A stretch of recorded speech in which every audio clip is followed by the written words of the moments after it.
भूल जाने के काबिल नहीं है। बोलिए भागवत भगवान की जय, कृष्ण कन्हैया लाल की जय। सभी आए हुए माताओं को, बहनों को, पिता तुल्य बुजुर्गों को, उपस्थित सभी विप्रजनों को, संत जनों को, श्री चरणों में सभी संतों के श्री चरणों में दास अनिरुद्ध का कोटि कोटि नमन। सबको दंडवत प्रणाम। सभी मातृ शक्ति भगवत चरणानुरागी प्रिय भक्तों को जय श्रीमन नारायण, जय श्री कृष्णा, राधे राधे, जय गौरी गोपाल। कैसे हैं आप लोग? भगवान की कृपा से परम पूज्य स्वामी श्री सतगुरु योगावतार वेद दर्शनाचार्य जी महाराज, महामंडलेश्वर स्वामी श्री गंगेश्वरानंद जी महाराज, जिनके श्री चरणों में हम सब बारंबार नमन, कोटि कोटि दंडवत प्रणाम करते हैं। ऐसे महान संतों को परम पूज्य स्वामी श्री महामंडलेश्वर स्वामी श्री आनंद भास्कर जी महाराज, जिनकी अध्यक्षता में यह 86वां होली महामहोत्सव हो रहा, पूज्य स्वामी जी के श्री चरणों में दास का कोटि कोटि नमन, दंडवत प्रणाम। ऐसे महान संतों की उपस्थिति आज इस कली काल में है, तो इन संतों की उपस्थिति को ही मानना चाहिए कि ये भगवान की उपस्थिति है। संतों की उपस्थिति किसकी उपस्थिति मानी जाएगी? भगवान की, क्योंकि भगवान का अवतार ही विप्रधेनु सुर संतहित लीन मनुज अवतार, परित्राणाय साधूनां विनाशाय च दुष्कृतां धर्म संस्थापनार्थाय संभवामि युगे युगे। भगवान भी धर्म की स्थापना करने आते हैं और संतों का पूरा जीवन भी धर्म की स्थापना के लिए होता है। इसलिए संत और भगवंत में बहुत दूरियां नहीं। तो परम पूज्य स्वामी जी श्री आनंद भास्कर जी महाराज जी की अध्यक्षता को, इनकी उपस्थिति को हम ईश्वर की ही उपस्थिति समझें। संत और भगवंत इनमें बहुत अंतर नहीं है, शास्त्र बार बार यही कहते हैं। गोस्वामी जी तो ये लिखते हैं, राम जी खुद कह रहे, मोते अधिक संत करे लेखा। हे माता, मेरे से ज्यादा जो संतों को मानता है वो भक्ति है ना। छठदम शील विरत बहु कर्मा, निरत निरंतर सज्जन धर्मा, सातव सम मोहिमय जग देखा, मोते संत अधिक कर लेखा। ये सातवीं भक्ति है। मतलब भगवान एक पलड़े पे बैठे हों और दूसरे पलड़े पर संत बैठे हों, तो बताओ किसका पलड़ा भारी होगा? किसका? भगवान का कि संतों का?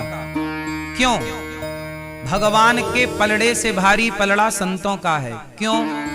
क्योंकि भगवान भगवान है, ये भगवान है, ये बताने वाला कौन है? संत हो ही ना, संत ना हो तो भगवान का परिचय भगवान को कराएगा कौन? भक्तों को कराएगा कौन?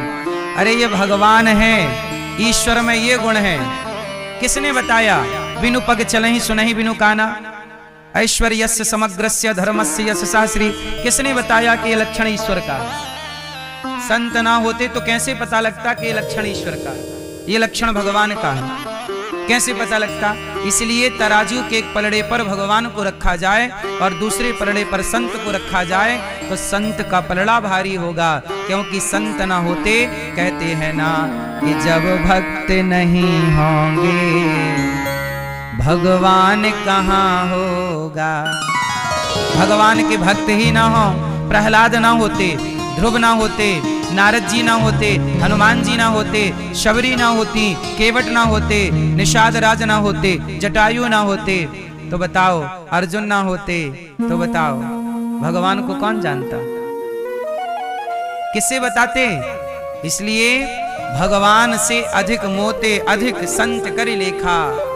संत अहम सर्वेषु भूतेषु भूतात्मा अवस्थितः सदा, मैं सब में हूं, भगवान खुद कह रहे हैं। भगवान कपिल देव जी ने माता देवहूति को यही तो कहा, अहम सर्वेषु भूतेषु, मैं सब में हूं मां।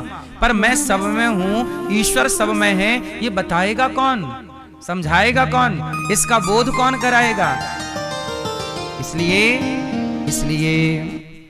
संतों को जहां भी मिले संत, श्रद्धा से संतों को प्रणाम करना चाहिए, संतों के प्रति बड़ी श्रद्धा रखनी चाहिए। संत बड़े त्यागी बड़े तपस्वी होते हैं। आज भी संत त्यागी और तपस्वी हैं। अब कोई ना देख पाए उनके त्याग उनकी तपस्या को तो हम क्या करें। लेकिन ये दास जानता है कि संतों का त्याग और तपस्या कितनी बड़ी है। आज किसी के पास जरा सी दौलत आ जाए ना तो वो घमंड में डूब जाता है, पर संतों के पास इतना कुछ होने के बाद फटे कपड़े पहन करके एक कपड़ा लपेट लिया, एक कपड़ा पहन लिया, लंगोटी लगा ली और चल पड़ते हैं। कोई सुख सुविधाओं की गुलाम नहीं होते। पेड़ की छांव में सूखा रूखा खा के सो जाते हैं और भगवान का आश्रय लेते हैं। किसी के पास तनिक सा आ जाए तो क्या हो जाता है, लेकिन संतों के पास समाज की सेवा के लिए बड़ी जिम्मेदारियां हैं, पर वो बड़ी सरलता सहजता से समाज की सेवा करते हैं। चार बातें सुनकर भी समाज का सदा धन्यवाद देते हैं और समाज की सेवा में ये न के न प्रकार लगे रहते हैं। ऐसे महापुरुषों को बारंबार प्रणाम। यहाँ श्रोत मुनि आश्रम में गौशाला, अन्न क्षेत्र, संस्कृत पाठशाला, नेत्र चिकित्सालय, कन्याओं का विद्यालय और सनातन संस्कृति के प्रचार के लिए तमाम कार्य किए जा रहे हैं। आज संपूर्ण विश्व में श्रोत मुनि आश्रम की अद्भुत शोभा है। आश्रम की सेवा में संलग्न स्वामी श्री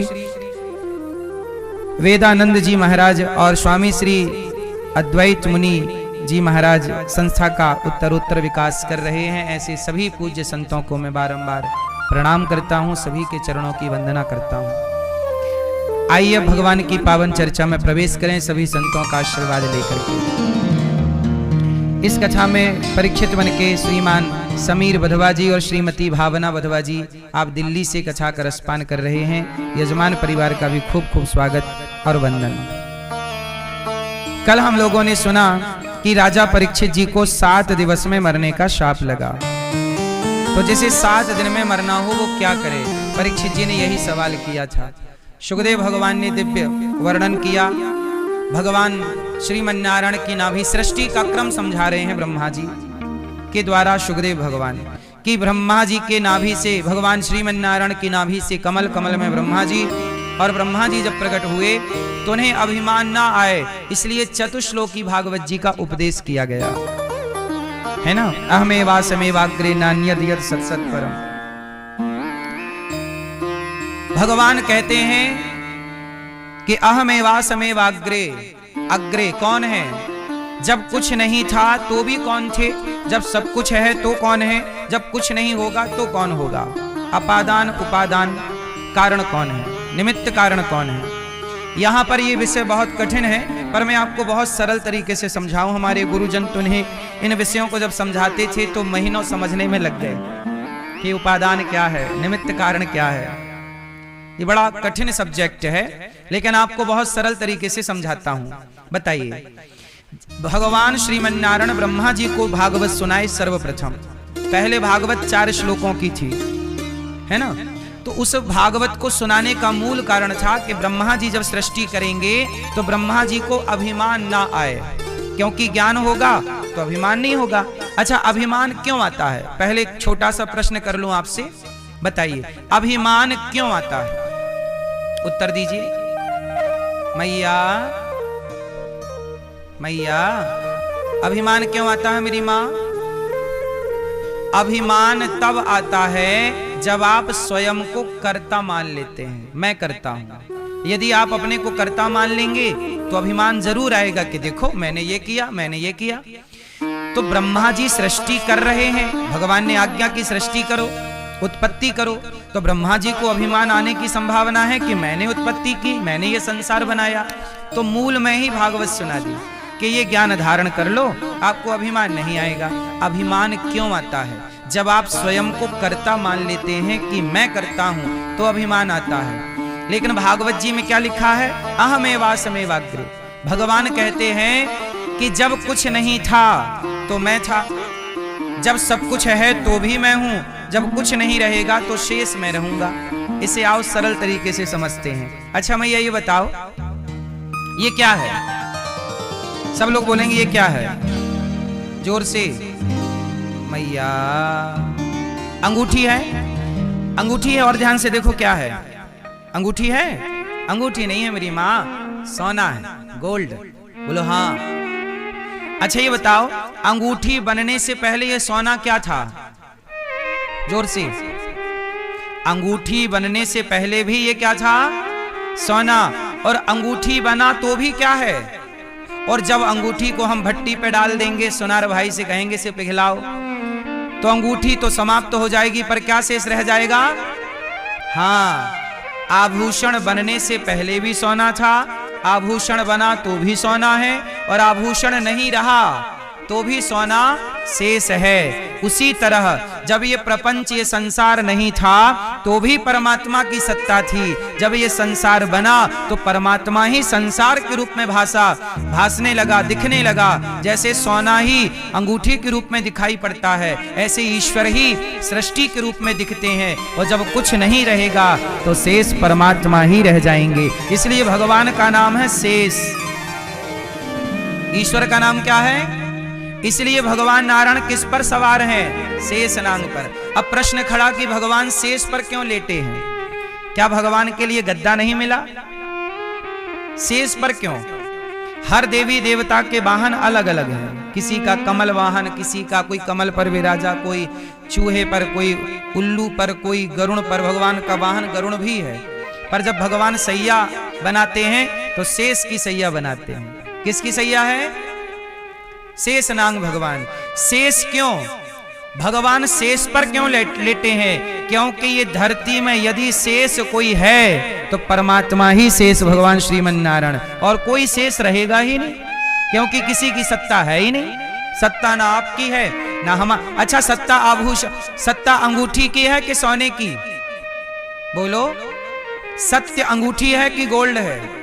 हाँ, अंगूठी सत्य नहीं है, सोना सत्य है। संसार सत्य नहीं है, संसार में ईश्वर सत्य है। इसलिए यह पहली बात भगवान ने ब्रह्मा जी को बताई कि आप सृष्टि करना, पर यह अभिमान ना पाल लेना कि आप कर रहे हैं। आप लोग भी जब बिजनेस व्यापार करो तो आप ये मत माना करो कि मैंने किया। नहीं, भगवान ने आपसे कराया है, आपने नहीं किया। अनिरुद्धाचार्य कुछ नहीं करता, भगवान जो जो कराते चलते हैं वो कराने की शक्ति देते चलते हैं। कार्य भगवान कराते चलते हैं, होता चलता है। हम चूंकि निमित्त बन जाते हैं तो हमें घमंड आ जाता है, मैंने किया, देखो मैंने किया, देखो मैंने किया।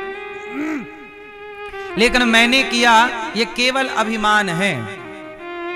मैंने किया ये क्या है? जोर से, केवल अभिमान। और इसी अभिमान को नष्ट करने के लिए कह रहे हैं, ऋतेर्थम यत् प्रतीयेत ना प्रतीयेत चात्मनि तद विद्यादात्मनो मायाम यथा भासो यथा तमः। माया है ना, ये भगवान की माया है। ये मेरा है, ये मेरा है। अच्छा, ये सच बताओ, इस संसार में आपका क्या है? जोर से। कुछ नहीं है, लेकिन आप तो कहते हैं ये बेटा मेरा, ये बेटी मेरी, ये परिवार मेरा। क्यों कहते हैं? क्योंकि आप पर माया का पर्दा पड़ा हुआ है। माया के वशीभूत हर जीव है, इसलिए वो उसे भी अपना मान लेता है जो उसका नहीं है। बोलो हाँ कि ना? आपका कुछ है नहीं, पर आप कह रहे हैं कि मेरा है। सुखदेव भगवान ने ब्रह्मा जी को ये दिव्य ज्ञान दिया। इसके बाद ब्रह्मा जी को अभिमान मुक्त कर दिया भागवत सुना के। इसलिए बात हमने आपको इसलिए कही, आप भी कोई भी काम करिए, बिजनेस व्यापार करिए, परिवार की वृद्धि और व्यापार की वृद्धि करिए, पर खुद को कर्ता समझकर नहीं। मैंने परिवार की वृद्धि की ना, मैंने व्यापार की वृद्धि की ना।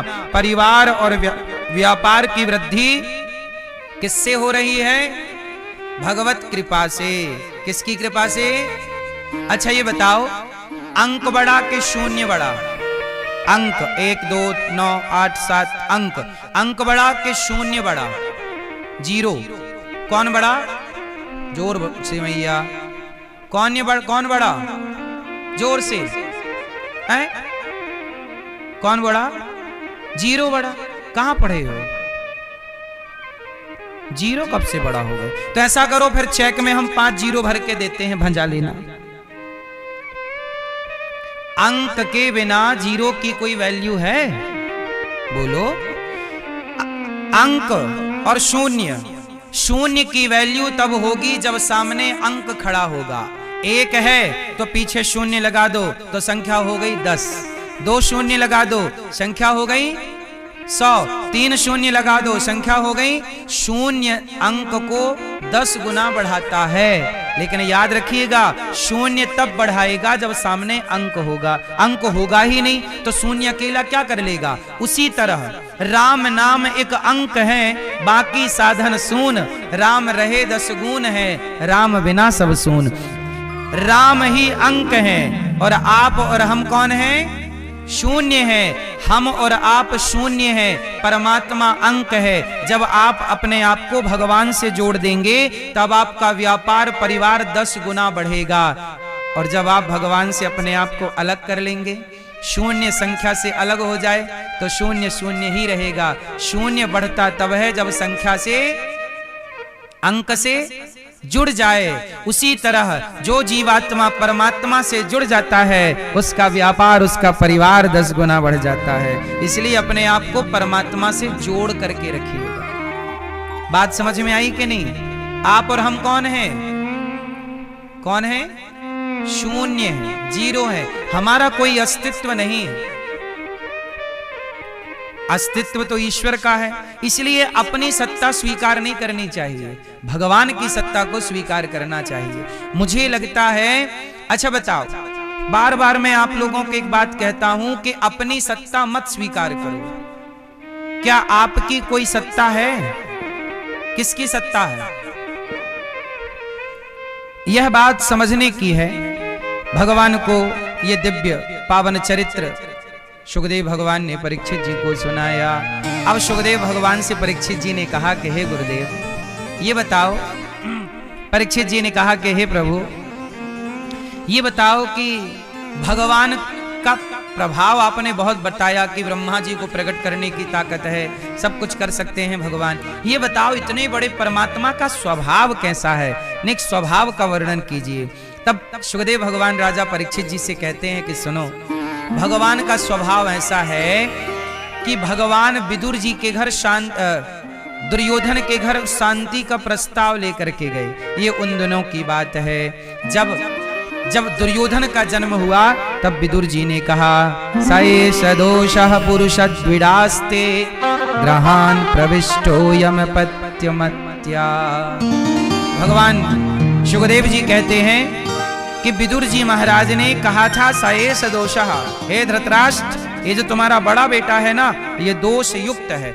जन्म लिया तो गधे की तरह रैंक रहा है, इसलिए इसमें तमाम दोष हैं। इसलिए ऐसा करो, इस दुर्योधन का परित्याग कर दो। परित्याग कर दोगे तुम्हारा वंश सुरक्षित हो जाएगा। पर धृतराष्ट्र ने विदुर जी की बात का भरोसा नहीं किया और दुर्योधन का त्याग नहीं किया। और उसी से क्या हुआ? महाभारत का जन्म हुआ। महाभारत का जन्म हुआ। भगवान श्री कृष्ण आए, पांडवों का पक्ष लेकर दुर्योधन को शांति की बात कही। दुर्योधन को अच्छी ना लगी। तब भगवान को बांधने चला दुर्योधन। भगवान ने कहा कि अब ठीक है, तू देखना चाहता है तो अपनी भगवत्ता और विराट रूप को भगवान ने प्रकट किया। वहां पर लिखा है कि धृतराष्ट्र को भी भगवान ने दिव्य चक्षु देकर के अपने दिव्य स्वरूप का भगवान ने दर्शन कराया। लेकिन धृतराष्ट्र ने दर्शन करने के पश्चात भी भगवान पर भरोसा नहीं किया और वो अंधे के अंधे ही रह गए। भगवान को बाद में मनाने के लिए दुर्योधन 56 भोग लेकर के आए और कहा कि ये मेरी माता ने बनाया है। भगवान ने कहा हम आपके घर भोजन नहीं करेंगे, हमारा निमंत्रण तो विदुर जी के घर है। और दुर्योधन की मेवा त्यागी साग विदुर घर खाई, सबसे ऊंची प्रेम सगाई। भगवान किस पर रीझते हैं? प्रेम पर। दुर्योधन की 56 भोग मेवा मिष्ठान त्याग कर विदुर जी के घर गए और विदुरानी को कहा काकी बड़ी भूख लगी है। काकी जी आई और बेचारी भतुए की साग खिलाने लगी, सूखा रूखा खाए। भगवान बोले और भूख लगी है। काकी जी बगीचे से केला तोड़ कर ले आई और केले का फल छिलका छील कर फेंकती जाती। अब फल फेंकती जाती और छिलका भगवान को देती जाती, छिलका भगवान को देती जाती। अच्छा, जब छिलका भगवान को देती जाती, भगवान छिलकों का भोग लगाते जाते और प्रेम से भगवान छिलकों का भोग लगाए। अच्छा, भगवान किसके भूखे हैं? छिलके के, केला के, मेवा के, मिष्ठान के, सोना चांदी किसके? हाँ, भाव का भूखा हूं मैं, भाव ही एक सार है, भाव से भजले मुझे तो भव से बेड़ा पार है। भाव के भूखे हैं भगवान, यदि भाव से आप जो देंगे भगवान वो स्वीकार जरूर करते हैं, है ना। अब यहां पर एक छोटी सी बात मैं बताऊं, अभी आगे एक और प्रसंग आएगा। जब ब्रह्मा जी सृष्टि की उत्पत्ति क्रम से करेंगे तो वहां एक बात कही गई है कि भगवान ब्रह्मा जी ने सब कुछ बनाया, पक्ष बनाए, कृष्ण पक्ष, शुक्ल पक्ष, समय की गणना को सुनिश्चित किया, है ना। अणु, परमाणु और 10 प्रकार की सृष्टि का वर्णन किया, भी सुनाएंगे आपको। महातत्व की सृष्टि कैसे हुई, है ना, वृक्षों की सृष्टि कैसे हुई, देवताओं की सृष्टि, मनुष्यों की सृष्टि कैसे हुई, सब कुछ क्रम है। वहां पर एक छोटी सी बात है कल्पों की। कल्प जैसे पहले ब्रह्म कल्प, आज श्वेत वाराह कल्प चल रहा, पद्म कल्प, ब्रह्म कल्प और वाराह कल्प। शास्त्रों में लगभग 3 कल्पों की बातें हैं। कल्प तो बहुत हैं, परंतु अब जैसे आप रामचरितमानस में देखिए, अब जैसे मैंने आपको कौन सी कथा सुनाई कि विदुर जी के भगवान यहां गए और छिलकों का भोग लगाए। किसका भोग लगाए? छिलकों का। लेकिन ये कथा भागवत जी और कुछ जगह है, कुछ जगह नहीं है, है ना। छिलकों का भोग लगाए ऐसी कथा कहीं है और कहीं नहीं है। अब जैसे एक उदाहरण से आप समझो। अच्छा ये बताओ, जब राम जी माता शबरी के घर गए तो बताओ शबरी ने क्या खिलाए थे? जोर से क्या खिलाए? बेर। कहां लिखा है? आपने पढ़ा कहीं कि बेर खिलाए? कम लोगों ने पढ़ा होगा। रामचरितमानस में बेर खिलाए ऐसा कोई जिक्र नहीं है। कंद मूल फल खिलाए ऐसा जिक्र है। अब प्रश्न खड़ा हुआ कि लिखा कुछ है और आपको बताया जा रहा कि बेर खिलाए, तो क्या कंदमूल फल खिलाए कि बेर खिलाए? क्या सत्य है? दोनों ही सत्य हैं। ये पूरी बात मैं आपको इसलिए समझाना चाहता हूं कि कई बार आप लोग कंफ्यूज हो जाते हैं। जैसे शिव महापुराण पढ़ोगे तो वहां लिखा है कि भगवान शिव से सृष्टि का क्रम स्टार्ट हुआ। भागवत जी पढ़ोगे तो वहां भगवान श्रीमन नारायण से ब्रह्मा, ब्रह्मा जी से रुद्र और इसके बाद सृष्टि का क्रम। और जब देवी भागवत पढ़ोगे तो देवी जी से सृष्टि का क्रम मिलता है। गणेश पुराण पढ़ोगे तो गणेश जी से, विष्णु पुराण पढ़ोगे तो विष्णु जी से, अनेक पुराण पढ़ोगे तो अनेक अनेक स्थानों से सृष्टि का क्रम प्राप्त होता है। अब प्रश्न ये खड़ा हुआ कि एक ही सनातन में अलग अलग बातें क्यों लिखी हैं? शबरी ने कंदमूल फल खिलाए तो बेर की बात क्यों कही गई, और बेर की बात कही गई तो कंदमूल की बात क्यों कही गई? अब आओ इस कंफ्यूजन को मैं समाप्त करूं, कर दूं समाप्त? तो सुनो। अच्छा मुझे आप लोग ये बताओ कि भगवान राम कितनी बार अवतार लेकर आए? मैया एक बार आए, बस यही कंफ्यूजन है आपको। आप लोग ये समझते हैं कि भगवान का अवतार एक बार हुआ, नहीं। भगवान राम के कई अवतार हो चुके, राम ही कई बार आ चुके हैं।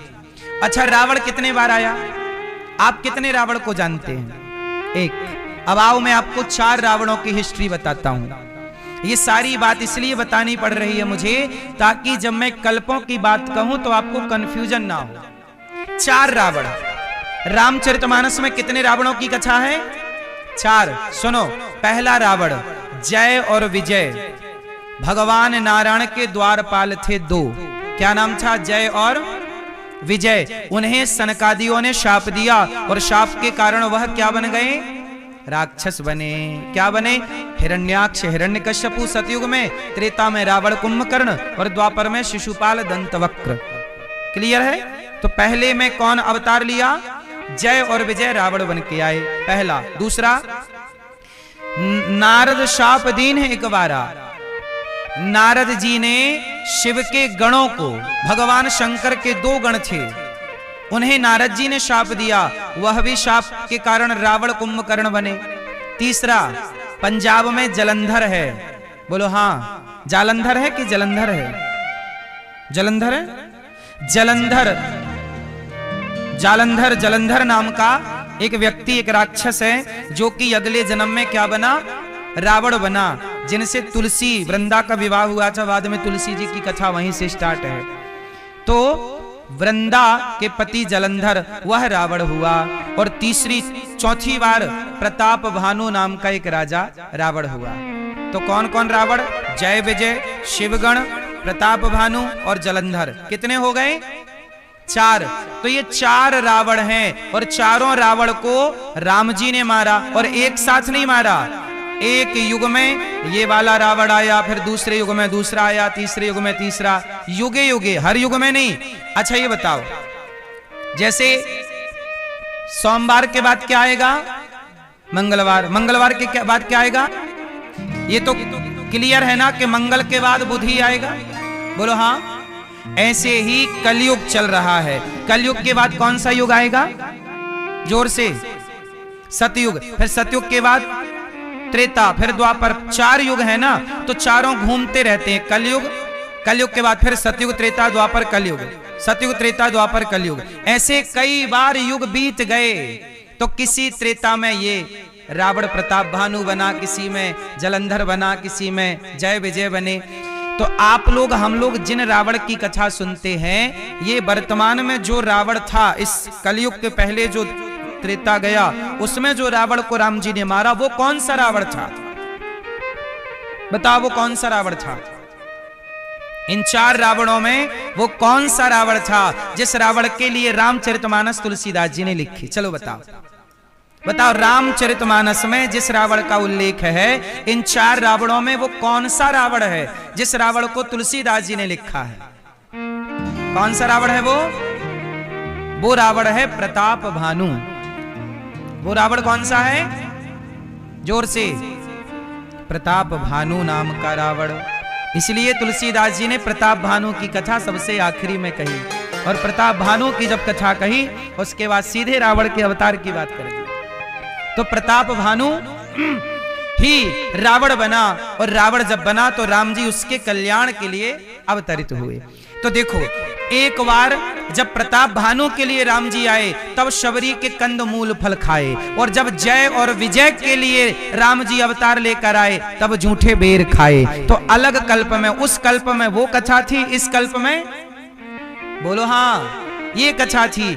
और तीसरा, अच्छा शबरी बदल जाती है, शबरी बदल गई। आप भी कोई अच्छा पुण्य करोगे तो जब अगला राम जी का अवतार होगा तो आप शबरी बन जाना मैया। अगला अवतार होगा तो आप यशोदा बन जाना, आप नंद बाबा बन जाना, आप ग्वाल बाल बन जाना। आप भगवान के, आप और हम में से ही तो कोई भक्त लीला में सम्मिलित होंगे, और कोई आकाश से थोड़ी टपकते हैं। जो पुण्य करेगा भगवान उसे अपनी लीला में सम्मिलित कर लेंगे। अब जैसे हनुमान जी को आगामी ब्रह्मा जी बनने का ऑफर आ गया है, तो अपने हनुमान जी का प्रमोशन हो गया। हनुमान जी क्या बनेंगे अगले? जोर से। ब्रह्मा। और राजा बलि क्या बनेंगे अगले? इंद्र। अभी पुरंदर नाम के राजा वर्तमान में इंद्र की गद्दी संभाले। इंद्र भी बदल जाते हैं, ब्रह्मा भी बदल जाते हैं। ऐसे कभी आप लोग भी अच्छा काम करना, तो जब भगवान जी गिरिराज जी उठाएंगे तो हम लोग भी कहीं ना कहीं कोने में खड़े होकर प्रभु का दर्शन करेंगे, ग्वाल वाली बन जाएंगे। आप भी गोपियां बन जाना और भगवान को बुलाना कि आओ हमारे घर मक्खन चुराओ। लीला तो भगवान की हर बार होती है, बोलो हाँ। तो भगवान की कहते ना, हरि अनंत, हरि कथा अनंत। भगवान के अवतार कथाएं इतनी हैं कि कह पाना, समझ पाना, समझा पाना ये सबके बस का काम नहीं है। इसलिए ईश्वर को प्रणाम करके आगे बढ़ना चाहिए। अब जब भगवान विदुर जी के घर गए छिलकों का, इसलिए हमने कहा कि छिलकों का भोग लगाया, ये किसी कल्प की कथा है। छिलकों का भोग लगाया विदुरानी ने भगवान को, ये किसी कल्प की कथा है। वर्तमान में हम जो महाभारत में पढ़ते हैं, वहां विदुर जी तो बड़े ठाटबाट से रह रहे हैं, ये भी वर्णन है। तो जहां ठाटबाट होगा वहां केलों के छिलकों की क्या जरूरत है। लेकिन ये कथा भी किसी कल्प की है, इसीलिए कल्प कल्प का भेद है। किसी कल्प में सृष्टि ब्रह्मा जी से हुई, तो किसी कल्प में सृष्टि शिव जी से हुई, तो दुर्गा जी से हुई, तो गणेश जी से हुई। अनेक लीलाओं को प्रभु करते रहते हैं। इसलिए सृष्टि के क्रम को समझ लेना बहुत जरूरी है, ताकि कंफ्यूजन ना हो। सनातन में कंफ्यूजन ज्यादा है, सनातन धर्म में क्या कंफ्यूजन है? अब जैसे किसी सामान्य व्यक्ति से पूछो, क्यों भैया सनातन में भगवान कितने हैं? लोग कहेंगे कि मुसलमानों के यहाँ तो एक ही अल्लाह है, हिंदुओं के यहाँ तो भगवान बहुत हैं। अब जो नहीं जानते वो ऐसा मान लेते हैं कि भगवान बहुत हैं, जबकि भगवान सनातन में कितने हैं? जोर से एक है।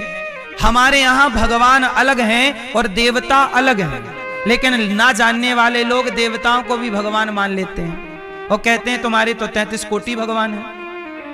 33 कोटि भगवान इसलिए कंफ्यूजन है क्योंकि शास्त्रों को ना गुरुजनों से ठीक से पढ़ा, ना चरणों में बैठ के समझा, ना शास्त्रों का ठीक से अध्ययन किया, तो कंफ्यूज स्वयं रहते हैं, औरों को भी कंफ्यूज करते रहते हैं। तो बात समझ में आई कि भगवान के अवतार अनेक हैं और अनेक कल्पों के अवतार होने से अभी कल्प क्या है ये भी मैं आगे आपको समझाऊंगा। जब भगवान विदुर जी के यहाँ छिलकों का भोग लगा के गए, 56 भोग विदुर जी लाए, कहा कि भगवान ने कहा विदुर जी जो स्वाद मुझे इन छिलकों में मिला वो आपके 56 भोग में नहीं है। तो विदुर जी महाराज जब भगवान लीला पूरी करके गए तब उद्धव जी ने कहा दुर्भगोवत लोकोयम यदवो नितरामपि। दुर्भाग्य है उन यादवों का, यह मनुष्य लोक बड़ा ही अभागा है, इसमें भी यादव तो नितांत। ऐसा उद्धव जी महाराज कहते हैं कि यादव ऐसे हैं, ये भगवान के जो वंश है, जो भगवान के पुत्र पौत्रादि हैं, उनके लिए ये बात कही कि ये ऐसे हैं कि भगवान इनके वंश में प्रकट हुए कृष्ण, और ये अपने वंश में प्रकट होने वाले कृष्ण को भी ना समझ पाए, ना जान पाए। ये ना समझ पाए कि ये कृष्ण परमात्मा है, वो ये समझते रहे कि ये तो सामान्य मनुष्य हैं, हमारे और आपके जैसे माता पिता हैं, दादा दादी हैं, ऐसे ये कृष्ण हैं। कृष्ण परमात्मा है, कृष्ण भगवान है। भगवान के पुत्र पौत्रादि भी ये नहीं जान पाए कि कृष्ण भगवान है। कहते हैं ना, जब व्यक्ति होता है, हम और आप जब जीवित हैं तो लोग हमें और आपको नहीं समझते। जब कोई महापुरुष आपके और हमारे बीच से चले जाएं तब उनकी ख्याति बढ़ती है कि अरे वो तो ऐसे थे, हमारे बीच में नहीं रहे। ऐसे ही है कि भगवान जब तक थे तब तक उनका अपना परिवार भी भगवान को नहीं समझ पाया, और जब भगवान लीला पूरी करके चले गए तब वो समझ पाए कि राम राम हमने किसे खो दिया। ये तो साक्षात नारायण थे जो इस परिवार में प्रकट हुए, और हम इतना दुर्भाग्य हमारा कि हम उस परमात्मा को ना, दुर्भगोवत लोकोयम, दुर्भाग्य है हमारा कि हम ईश्वर को ना पहचान पाए। उद्धव जी महाराज ने जब विदुर जी को कहा कि भगवान कृष्ण अपनी लीला पूरी करके चले गए, तब विदुर जी महाराज रोने लगे। उद्धव जी बताओ ना, हमारे श्री कृष्ण हमसे हमारे लिए क्या कहकर गए हैं, क्या वो अंतिम बात थी, जरा हमें अंतिम ज्ञान दीजिए। अब उद्धव जी महाराज कुछ बता ना पाए कि मैं कृष्ण के जाने का वह क्या वर्णन करूं, उनके शोक का वह जाने का क्रम कैसे बताऊं, मैं नहीं बता सकता। आप मैत्रेय जी के पास जाइए, मैत्रेय जी पूरा क्रम से आपको समझाएंगे। विदुर जी बिना देर लगाए मैत्रेय मुनि के पास गए, हाथ जोड़ करके विदुर जी ने कहा, विदुर उवाच सुखाय कर्माणि करोति लोको न तैः सुखं वान्यदुपारवं वा विन्देत भूयस्ततैव दुःखं यदत्र युक्तं भगवान् वदेन्नः। विदुर जी महाराज मैत्रेय जी से कहते हैं कि संसार में सब लोग, हे मैत्रेय जी आपको प्रणाम, चरण वंदन किया। कहा मैत्रेय जी बताइए, सारी दुनिया सुख के लिए प्रयास करती है, सुख के लिए। सुखाय कर्माणि करोति लोको, लोक के सभी प्राणी, धरती के सभी प्राणी सुखाय कर्माणि, सुख के लिए कर्म करते हैं, पर नतैः सुखम, यहां कहां सुख धरा है। सुख रत्ती भर भी उन्हें प्राप्त नहीं होता। क्यों क्यों उन्हें सुख नहीं मिलता, और वो सुख के लिए कार्य करते हैं, वो सुख नहीं मिल रहा है, क्यों? तब विदुर जी महाराज ने कहा कि भगवान अवतार क्यों लेते हैं, अवतार लेते हैं तो ये लीला क्यों करते सकते हैं, जरा भगवान के अवतारों की लीलाओं का जरा हमें विस्तार से देखो। विदुर जी वो हैं जिन्होंने साक्षात कृष्ण का दर्शन किया है, साक्षात कृष्ण से संवाद किया है। अब यहाँ परीक्षित जी ने थोड़ा सा सवाल कर लिया, ये विदुर जी कौन है? ये विदुर जी के बारे में जरा हमें जानना है। तब विदुर जी कौन है आपको भी जानना बहुत जरूरी है। ये विदुर जी मांडव्य ऋषि के शाप के कारण धर्मराज ही विदुर के रूप में प्रकट हुए। अच्छा, मांडव्य ऋषि, हमारे ऋषियों में इतनी ताकत है कि ये धर्मराज को जो न्याय करते हैं उनके भी न्याय करने में दोष देख लेते हैं कि आपने यहां गलती की, और जब गलती की तो चलो छोड़ो अपना पद, जाओ पहले अपने कर्मों का आप भी दंड भोगो। एक ऋषि थे, विदुर जी के पूर्व जन्म की कथा सुनाऊं कि नहीं सुनाऊं? मैया, एक मांडव्य ऋषि थे, क्या नाम था उनका? मांडव्य शापात् भगवान प्रजा संयमनो यमः। ये भागवत जी में वर्णन है मांडव्य ऋषि के बारे में। क्योंकि एक श्लोक में ही है पर छोटी सी कथा है, आपको सुनाई देता हूं। मांडव्य ऋषि एक ऋषि थे, मांडव्य उनका नाम था। उनके नाम से मांडव नाम का स्थान आज भी है। मध्य प्रदेश में नर्मदा जी के किनारे एक छोटा सा गांव है। उस गांव का, उस क्षेत्र, छोटा सा नहीं थोड़ा सा बड़ा है, नाम है मांडव। क्या नाम है? मांडव। वहां बहुत बड़े बड़े किला है, बहुत बड़ी बड़ी, वहां ये दास ने दर्शन किया है। वहां की पहाड़ियों पर ही एक संत जी रहा करते थे, उनका नाम था मांडव्य ऋषि। उन मांडव्य ऋषि के कारण वहां का नाम पड़ा मांडव। तो मांडव्य ऋषि जो थे वो तपस्या करते थे। एक दिन क्या हुआ कि वहां के राजा के राज्य में चोरी हो गई और चोर लोग उस राजा का धन चुरा के भागे, पर सेना पीछे लग गई, चोर डर गए। तो चोरों ने चुराया हुआ धन एक संत जी की कुटिया पर छोड़ दिया और चोर भाग गए। अब सेना आई तो सारा धन संत के आश्रम से बरामद किया। तो संत के आश्रम से जब वो धन पाया गया तो राजा को लगा कि ये बाबा जी चोर हैं, साधु जी ने चोरी की, झूठा ही आरोप लगाया, तो साधु जी को दंड दिया। अच्छा, उस समय मांडव ऋषि ध्यान में मग्न थे और तपस्या में डूबे थे। तो राजा को लगा डर के कारण ये ढोंग कर रहे हैं। उन्होंने सूल पर चढ़ा दिया। सूल मतलब एक पैना सा लोहे का सूल होता है, जमीन पे गाड़ा, और बाबा जी को उसके ऊपर बिठाया। तो साधु जी के नीचे से लेकर चुभता हुआ वह सूल ऊपर से निकल गया, वह लटके रह गए। पर चूंकि तपस्या पक्की थी तो सूल चुभने के बाद भी उन मांडव्य ऋषि की मृत्यु नहीं हुई। अब तो राजा डर गए। जब राजा डरे, स्तुति की, और जब स्तुति की तो फिर भी उनकी तपस्या भंग नहीं हुई। तब पद्म पुराण में एक छोटी सी कथा और ऐड है इस कथा के साथ, कहो तो थोड़ी सी वो भी सुना दूं आपको। तो पद्म पुराण में ये पूरी कथा बड़ी विस्तार से है, क्योंकि भागवत जी में बड़ी सूक्ष्म है, पर अन्य पुराणों में इस कथा को विस्तार दिया गया है। और महाभारत में भी ये कथा विस्तार से ही है, पर पद्म पुराण में इस कथा के साथ एक स्त्री की भी कथा जोड़ी गई है। और वो कथा इस तरह से है कि एक पतिव्रता नारी थी, वो अपने पति की खूब सेवा करती थी।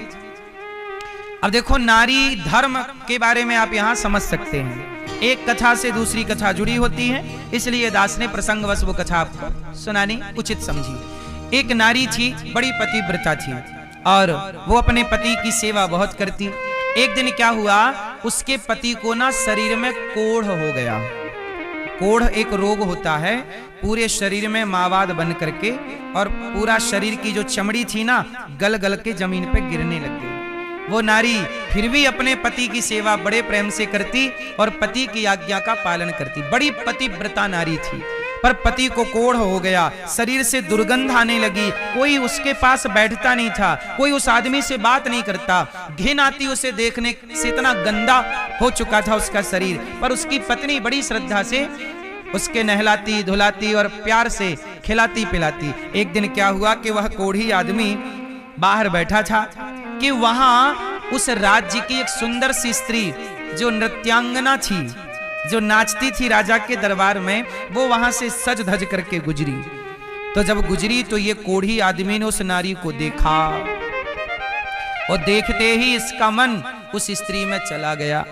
और जब चला गया तो चला तो गया, पर करे क्या? कोढ़ी आदमी कर क्या सकता है, पर मन तो गया। अब ये शाम को उदास बैठा तो पत्नी ने इसको पढ़ लिया। पत्नी ने कहा, प्राणनाथ आप मेरे होते हुए उदास हैं, बताइए आपकी उदासी क्या है?